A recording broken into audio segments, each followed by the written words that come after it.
You know, I might be the first person to ever say this, but I think Fallout New Vegas is a good game.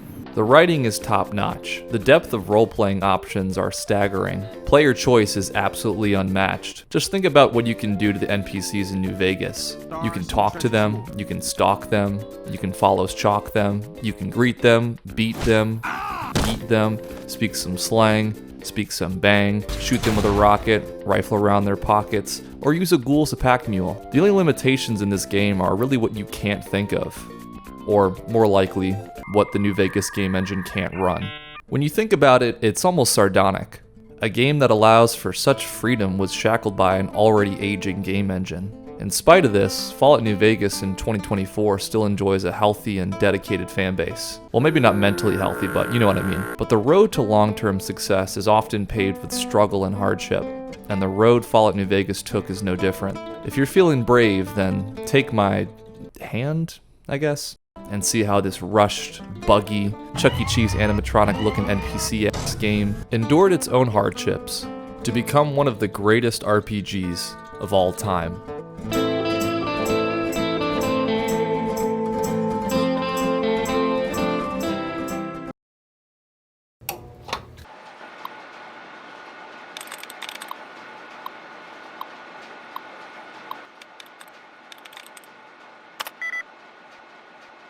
Meet Fergus Urquhart. Fergus here is no stranger to the Fallout series. In fact, he worked on the first two entries in the franchise, Fallout and Fallout 2, The Way of Water. But the studio that Fergus worked for, Interplay, was no longer working for him.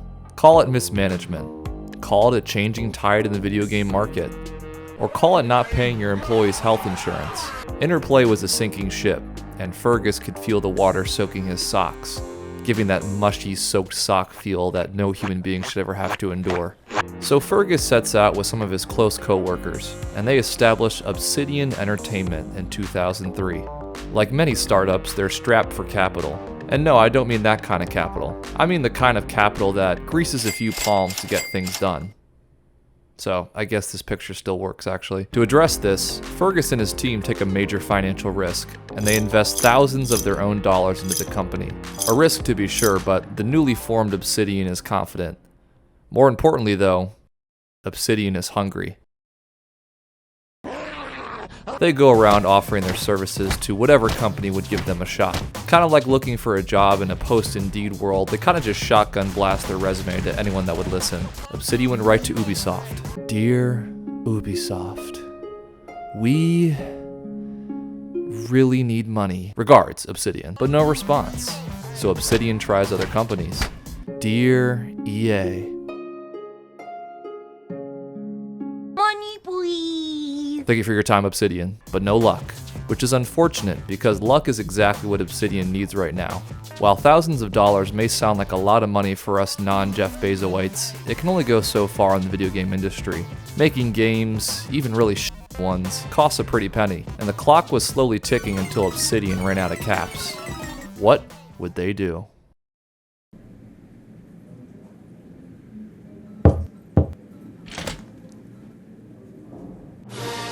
In a stroke of luck, Obsidian is approached by none other than LucasArts. Although it's too bad LucasArts didn't own the license to any popular intellectual properties that print money just by throwing its name on a Jar Jar Binks flesh, because that would have been helpful. LucasArts wants Obsidian to make the sequel to their beloved game, Knights of the Old Republic. But here's the thing. LucasArts needed the game to be done by holiday season 2004, and at the time of their offer, it would give Obsidian around 14 to 16 months to complete the game. An entire game in one of the most expansive worlds in fiction, in 16 months. Fergus looked around his team that was about the same size as your high school English class, maintained his composure, and said, "Yes! 14 to 16 months. We got this," Fergus said. "I promise we'll get the game out on time. A little crunch never hurt the old work ethic."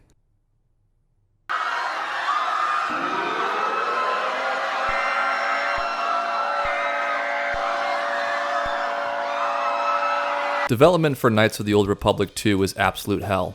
Obsidian is a small team with drastic differences in experience. Some team members have been making games since the 90s, For others, this project was the first game they'd ever even worked on. People learn on the job though, and it wouldn't have been the first time a team was relatively inexperienced. That's pretty manageable. What is harder to manage is understaffing. Obsidian was so understaffed that LucasArts had to pick up some of the slack to help them out, but the deadline was fast approaching, and Obsidian needed to deliver on their promise. Call it a miracle, or call it a labor law violation, Knights of the Old Republic 2 actually released on time. Oh my god, Knights of the Old Republic 2, I'm coming for you, Queen. And it's actually good. Really good. Fans absolutely eat it up, and it's considered a worthy sequel. Yet there's one thing that everyone seemed to agree on. It felt unfinished. Pretty infamously, the ending of Knights of the Old Republic 2 left tons of loose ends and didn't answer some important plot threads. Bugs and performance issues seem to be another big criticism. Let me in! Let me in! But if you can look past the game-breaking bugs, there was a solid game underneath. Against all odds, Fergus and Obsidian had kept their promise.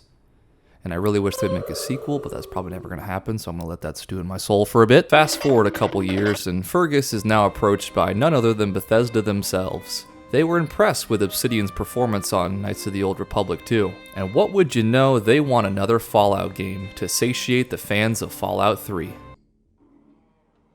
That's great. Good for you.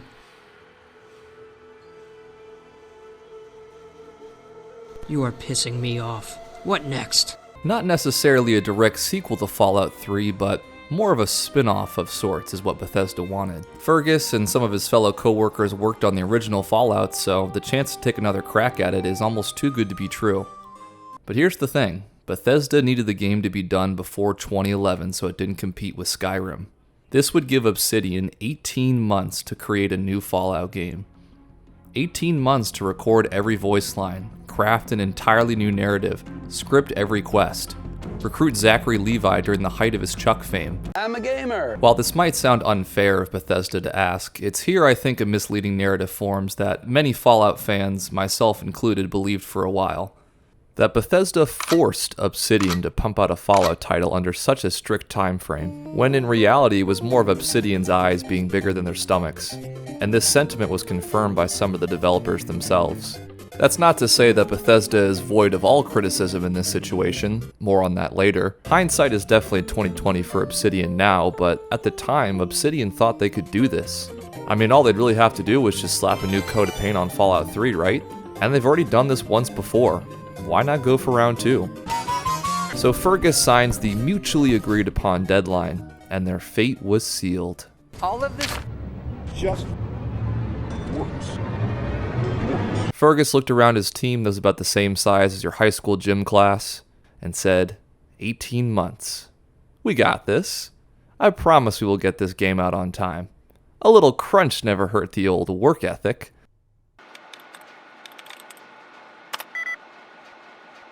A tight deadline, but it was finished. Fallout New Vegas releases on October 19th, 2010. Hooray! Obsidian had done it! I can't wait to crack open this game and see what's in store, but only if you're American. Sorry Aussies and Brits, you won't get the game for a few more days. But while we wait for our friends in the East to explore the West, let's see how things are going in the States, shall we? Oh. Oh my god.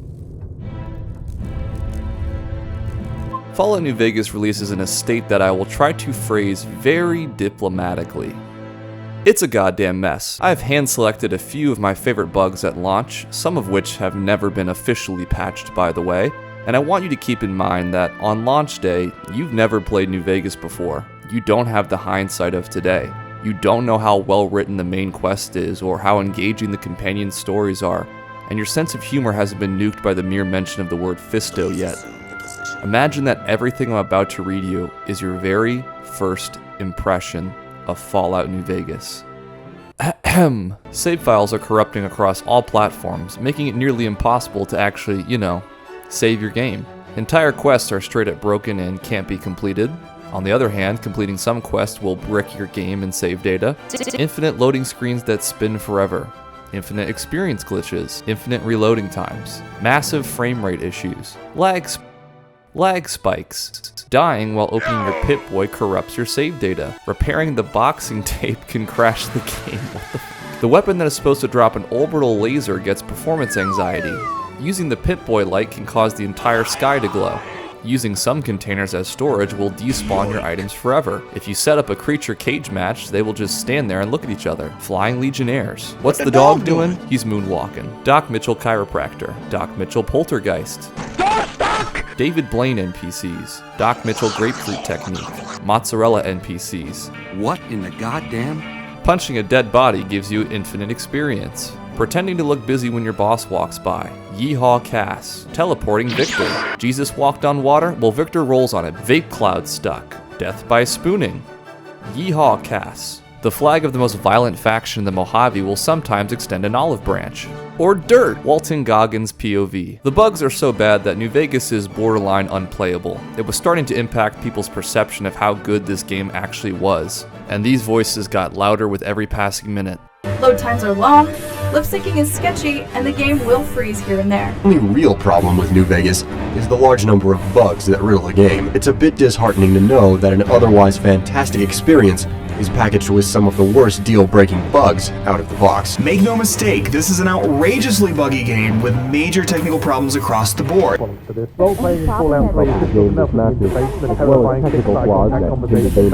In the meantime, fans start sharing their own various homebrew fixes. Like this guy, who said turning off autosaves in the radio helps the game run better. Oh well, that's good. It's not like I'm playing a game that's famous for its soundtrack and frequent saving for as many copies as New Vegas sold on the first day. If your game isn't playable, then people aren't going to want to stick around. If Obsidian wanted to keep the Fallout New Vegas community alive, then they need to act. And they need to act now.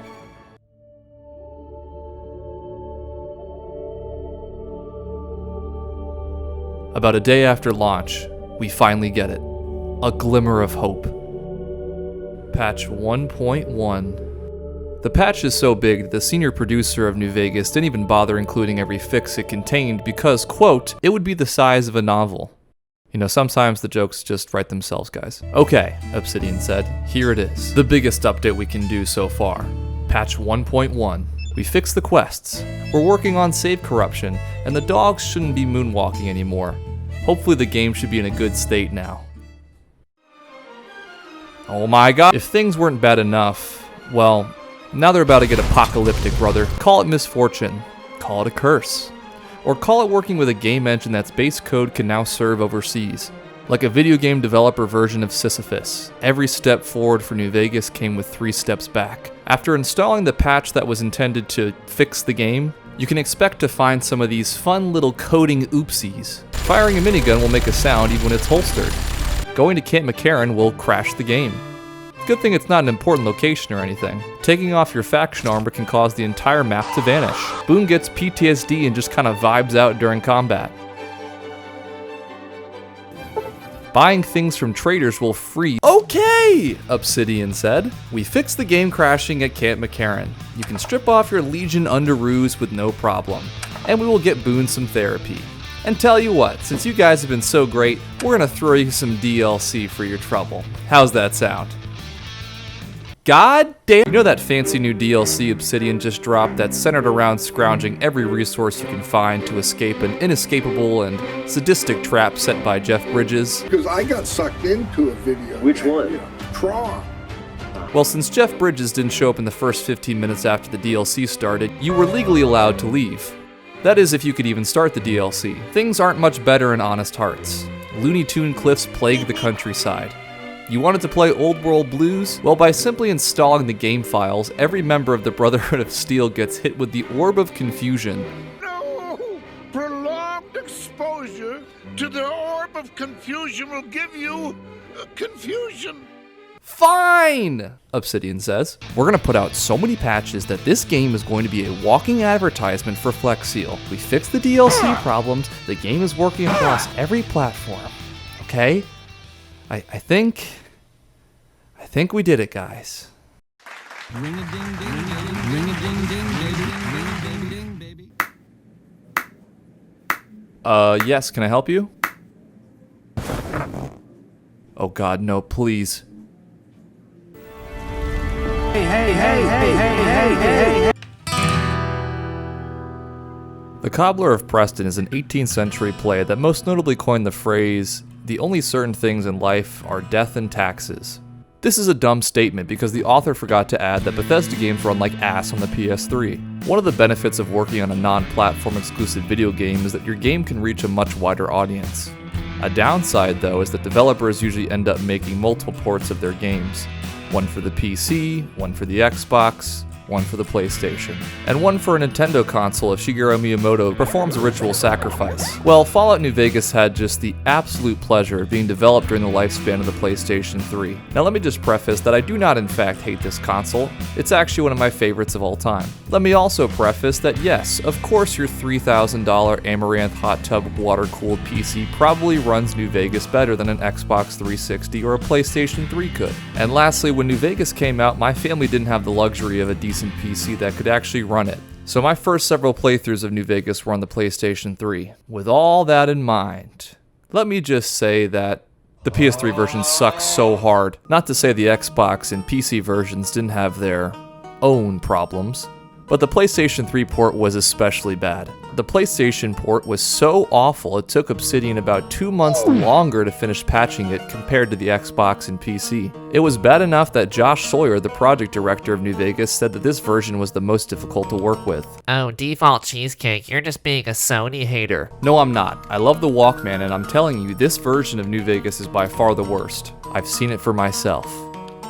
The suffering. What was so bad about the PlayStation port, you might ask? Well, on top of already having most of the problems I previously listed, the PlayStation specifically experienced tremendous amounts of lag, far more than the other versions. But it's 2010, so a bit of lag and a lower frame rate, I'll manage, I told myself. I'm still amazed to have a wireless controller. Some of the patches for the PS3 version prematurely cap your experience before level 50, that's fine. I didn't want to max out my stats anyway, I lied to myself. Okay, but what about the fact that the more you play New Vegas on the PlayStation 3, the worse the game will run?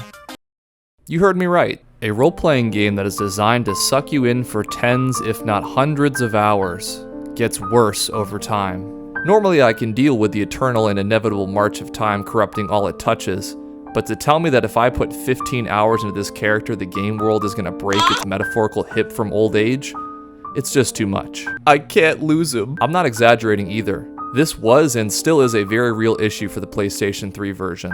Quite literally, the more saves you create on the PlayStation 3, the more you interact with the game world in any capacity, New Vegas will get slower and slower until it becomes completely unplayable. In all fairness, the Xbox 360 did suffer from similar issues. But don't worry, the PlayStation 3 had one more card up its sleeve.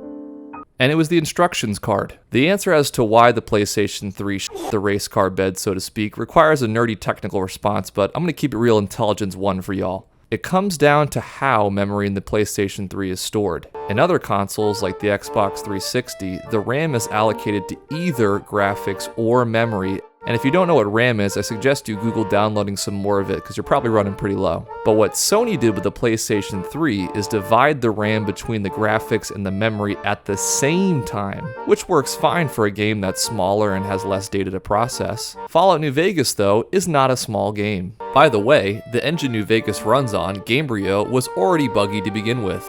It's all over. I guess the Gamebryo engine also got hit with the Orb of Confusion because it does something very not smart. Anytime you do anything in this game, the Gamebryo engine creates a unique marker. You drop an item, that's a marker. You grab a pencil, that's a marker. Pick a lock, marker. Beat up Elvis, marker. And the game engine keeps track of all these markers. That way the next time you load your save, that lock will stay unlocked, or that pencil will stay in your pocket. Makes sense, right? You want the game to remember what you did. Except for the Gamebryo engine to do this, it had to load in every single marker.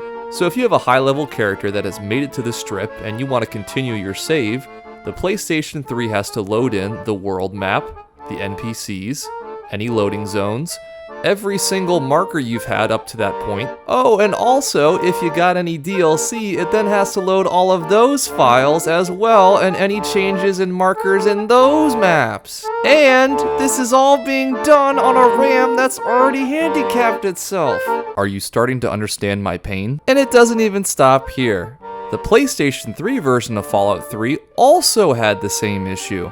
And because Bethesda forked over tons of code from the New Vegas engine, Skyrim also had the same issues. Please make the voices go away, Todd. This marker system, in combination with the creation engine physics, is why sometimes when you enter your home in Skyrim, your stuff just kind of flies off the wall.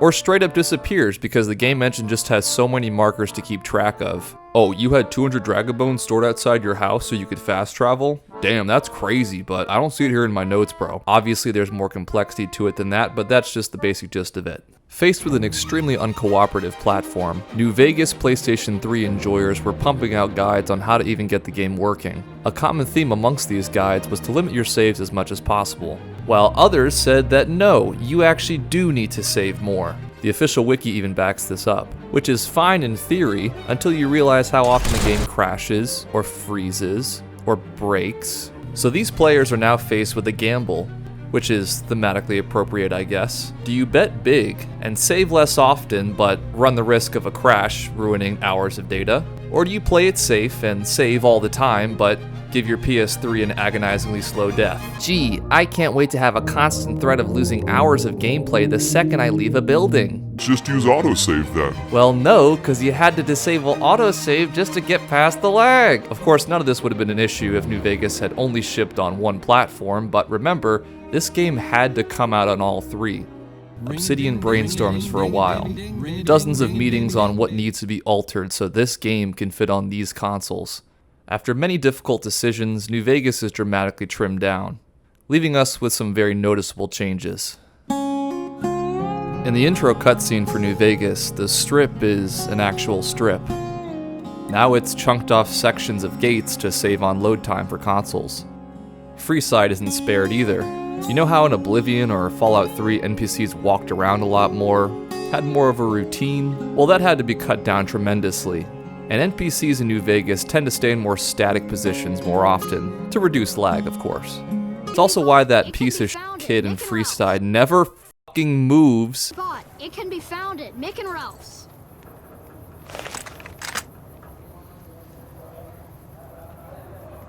Or how about when you first explored the outskirts of Vegas? Were you blown away by its glory? I wasn't, because there was nothing to blow me away. The outskirts of Vegas feel unfinished, like there really wasn't much to actually see. Except the Mole Rat Ranch, that place fucks. My favorite of these changes was that during the Battle of Hoover Dam, the NPCs had some sort of face covering to reduce on animation. All of these changes from the trailer, all of these glaring issues on console. It gets so bad that one PlayStation gamer is so irate that they send the project director of New Vegas a copy of the game and a sticky note that simply says, "Fix this."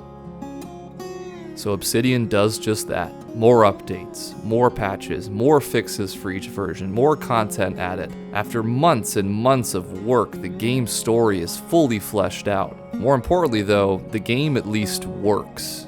An arduous journey, but the game works. And it's working just a few months before the game that put them in this whole situation to begin with finally releases.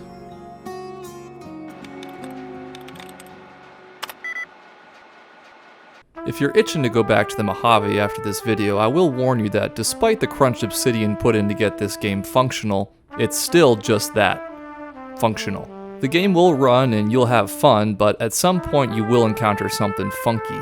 There are community-made fixes that improve the quality of life, sure, but as far as official patchwork, the game's not received anything for a while. Obsidian has long since moved on to other projects. Yet, it still feels like this story isn't complete. Obsidian created one of the best role-playing experiences under such an intense crunch that it released in a broken, unfinished state, which compelled fans to fill in the gaps. Twice! They did this twice. You look at the development cycle of New Vegas and wonder how something like this can be allowed to happen. It's at this point in our story I think we can levy some valid criticism against Bethesda and ZeniMax. You'd think that a studio as talented as Obsidian should have been given absolute freedom to create the perfect Fallout game, right? Obsidian agreed to the 18-month development cycle, sure, but why not give them more time if they asked for it? New Vegas and Skyrim could have been released in the same year and we could have had two awesome complete games. But we didn't. Financial bottom lines had to be met, and all you can do now is appreciate what great things we did get. You look at a company like Obsidian and wonder how one game studio could be so unlucky. Such raw talent in the early days, and when they were given their biggest opportunities to showcase that ability, the odds were never in their favor. The passion this team had for making a great Fallout game is palpable. When people are that passionate about their work, I can think of no worse fate than having no one to actually enjoy it. Even though some of their biggest games at launch came out like an unpolished turd, I think we need to consider that Obsidian was probably grateful that their game was even published at all. You look at an industry like video games and wonder how anything can get released. Hours upon hours of work just to have a functional beta, much less a complete game. Fallout New Vegas was a product of tight deadlines and cutting technical corners, yet it's still released. That's more than most video games will ever accomplish. How many other games had the same story of New Vegas but never made it past the finish line? How many other games are a little rough around the technical edges but could be your next favorite video game? I think there's something to learn from this story. Much like those within the world of New Vegas, if we become so obsessed with redoing the past, then we fail to see the potential of the present. We can't go back and change what happened to this game, and no amount of complaining or pointing fingers can fix that. Call me sentimental, call me corny, or a New Vegas glazer, but I'm just happy that in spite of an incredibly rocky road to get here, a game like New Vegas survived. I guess if I had to wrap up this video with some profound sentence that thematically ties this all together, don't fall asleep around Doc Mitchell. If you like Fallout, you'll probably like this other video I made on it, so check it out if you want. And if you or a loved one suffered personal damages from playing Fallout New Vegas on the console ports, then let me know down below. We're stronger in numbers. Okay, that's it. Bye. I'm gonna go off into space. Oh my god, I'm flying away. Thank you for 500k in the last video. That's insane.